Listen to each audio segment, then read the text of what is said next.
Ukrainian Defense Ministry showing how a convoy of Russian military vehicles were also hit by the Ukrainian army's Bayraktar's drones in Kherson region. We'll try to play out those visuals as well, but we also have another visual from Kharkiv where a residential area has also been in fact destroyed after heavy bombardment.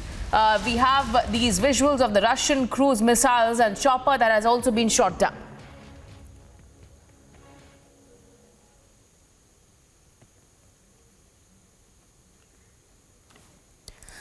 All right, let me now go across to, in fact, Brent Reynolds, who joins us live from Kyiv, Ukraine, and also our other guests on this broadcast, our defense experts, Major General G.D. Bakshi and Augustine Vinod.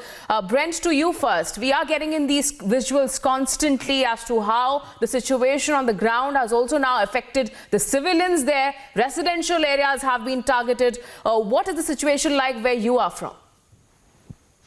Well, all the buildings are still standing. The apartment building you showed earlier on TV was actually one of my good friends lived there with her 12-year-old boy, but luckily she had moved out south of Kyiv a little bit. But ironically now there is heavy fighting around that area in southern Kyiv where she is. So on the outskirts of Kyiv, there are many villages and urban areas that I think have been devastated. But internal Kyiv itself, central Kyiv, has not been damaged that much yet. And I would have to say that the gentleman that spoke earlier made some absolutely good points about NATO and Russia feeling threatened. However, Russia has 12 time zones, and Mr. Putin would be much better off developing the economy and building the roads out and getting jobs to the middle class. Meanwhile, his relatives and the oligarchs have probably taken 75% of the Russian wealth and exported it to offshore banking. So to say that these guys feel like they're being encircled is utter baloney. And meanwhile, Russia's manufactured lies and told their people lies for the last month or year to give them reasons to invade Ukraine.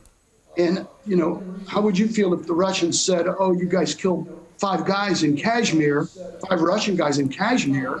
We have to enter Kashmir now to protect the Russians, and while we're at it, we're going to bulge south into India, and we're going to protect our people.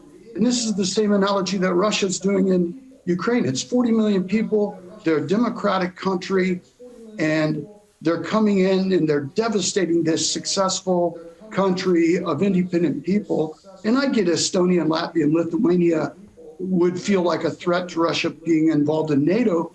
However, we're sitting on the outside. How do we dictate what Estonia, Latvia, and Lithuania should do? They chose NATO. So, you know, at this point, I think their choices are validated by the Russian aggression.